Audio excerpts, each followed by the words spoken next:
আসসালামু আলাইকুম ওয়া রাহমাতুল্লাহি ওয়া বারাকাতুহু। সবাই কেমন আছেন? আশা করি ভালো আছেন। আজকে কথা বলবো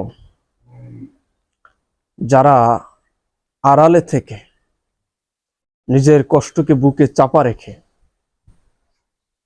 বিনা পারিশ্রমে অক্লান্ত পরিশ্রম করে আপনার ঈদের আনন্দকে পরিপূর্ণ করার জন্য নির্দ্বিধায় আঞ্জাম দিয়ে যাচ্ছে। তিনি আর কেউ নয়, তিনি হলেন আপনার মসজিদের ইমাম সাহেব, খতিব সাহেব।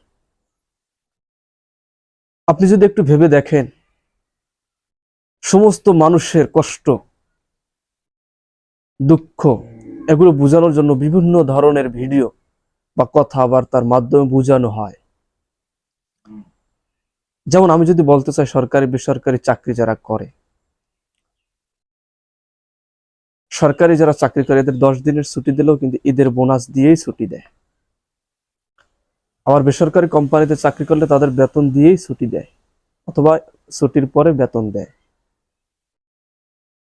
আবার আপনিও ইমাম সাহেবের, খতিব সাহেবের ঠিকই বেতন দিচ্ছেন, কিন্তু তার পরিবার পরিজন, আত্মীয় স্বজন, কাছের মানুষগুলোকে ছেড়ে আপনার ঈদের আনন্দটাকে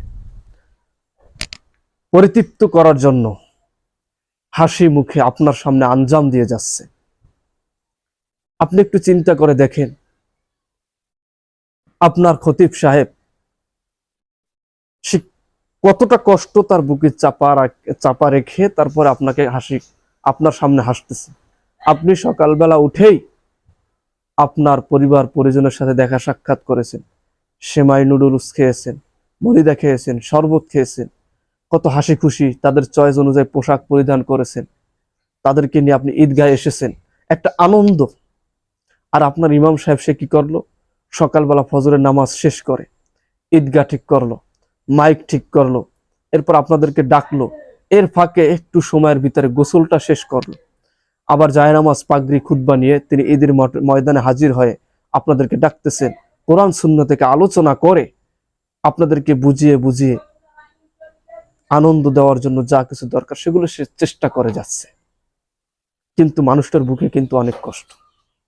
আমি বলতেছি না যে আপনারা ইমাম সাহেবদেরকে এগুলো নিয়ে প্রকাশ করেন বা তাদের, এটা বলতেছি না। আমি এতটুকু বলতে চাই এখান থেকে যে আমরা যারা মুসলমান, আমাদের সবারই জীবনে দুইবার ঈদ আসে, ঈদের ময়দানে আমরা যাই, আমাদের মসজিদের ইমাম সাহেব, খতিব সাহেব আছে। অতএব আপনারা ঈদের নামাজ শেষ করে আপনারা বাসায় চলে যাবেন না, অন্তত তার সাথে দুইটা কথা বলেন, তাকে নিয়ে একটু পারলে ঘুরতে যান, তার পাশে একটু বসেন, একটু থাকেন, তার জন্য একটু নাস্তা পানির ব্যবস্থা করেন, যাতে করে লোকটা তার মনে কষ্ট থাকলেও সেটা যেন তার মনে না পড়ে, অথবা সেটা যেন সে কষ্টটা যেন বারবার তাকে কষ্ট না দিতে পারে। আপনি বুঝান যে আমরা আপনার একটা পরিবার, আমরা আপনার মুসল্লি, কিন্তু আমরা আপনার একটা পরিবার, আপনার আপন পরিজন, পরিবার পরিজন কাছে না থাকলেও আমরা আপনার কাছে আছি। আপনি দেখেন ইমাম সাহেব কত পরিশ্রম করতেছে। আপনি একটা জিনিস চিন্তা করে দেখেন, আপনার ইমাম সাহেব ছাত্র জীবনে কয়টা ঈদ তার পরিবারের সাথে করতে পেরেছে। আবার যখন সে চাকরির জীবন নিল, চাকরির জীবন অনেকেই বলে স্বাধীনতার একটা জীবন না। আপনাকে আমি প্রশ্ন করতে চাই, আপনার ইমাম সাহেবকে আপনি যদি প্রশ্ন করেন যে হুজুর, আপনি চাকরি নেওয়ার পর থেকে আপনার পরিবারের সাথে আপনি কয়দিন ঈদ করতে পেরেছেন, অবশ্যই সে বলবে তার চাকরির জীবনে যে কয়দিন মসজিদে ঈদের নামাজ পড়াইতে হয়েছে সেই তার পরিবারের সাথে করতে পারেনি। এমনকি বহুত ইমাম আছে, অনেক ইমামগণ আছে যারা ঈদের নামাজ পড়িয়ে ঈদের পরের দিন অথবা 2 দিন 5 দিন পরে বাড়িতে যায়, এরকমও বহুত ঘটনা আছে। অতএব আমি এতটুকু বলতে চাই, এই মানুষগুলো কিন্তু একমাত্র আল্লাহ পাক রব্বুল আলামিনের রাজি খুশির জন্য এত আঞ্জাম দিয়ে যাচ্ছে।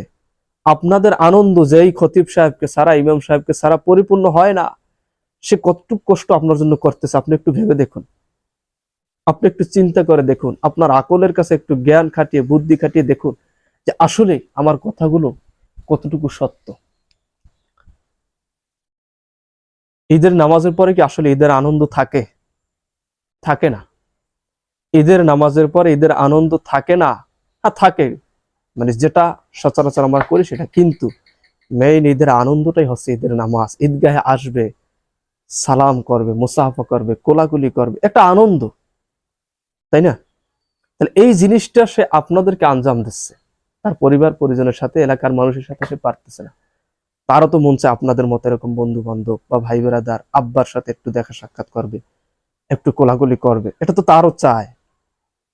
অতএব আপনারা ঈদের নামাজ শেষ করেই কেহই বাড়িতে না গিয়ে অন্তত ইমাম সাহেবের সাথে দুইটা কথা বলেন, একটু তার ভালো মন্দ খোঁজ খবর নেন, বাড়ি থেকে একটু নাস্তা পানি তার জন্য দিয়ে যান।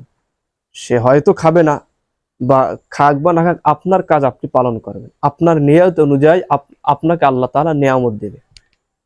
আল্লাহ পাক রব্বুল আলামিন আমাদের সবাইকে কথাগুলো মন দিয়ে মানার ও খেয়াল করার মতো তৌফিক দান করুক, আমিন। ওয়া আখিরু দাওয়ানা আনিল হামদুলিল্লাহি রাব্বিল আলামিন। ভালো থাকবেন, সুস্থ থাকবেন, আল্লাহ হাফেজ।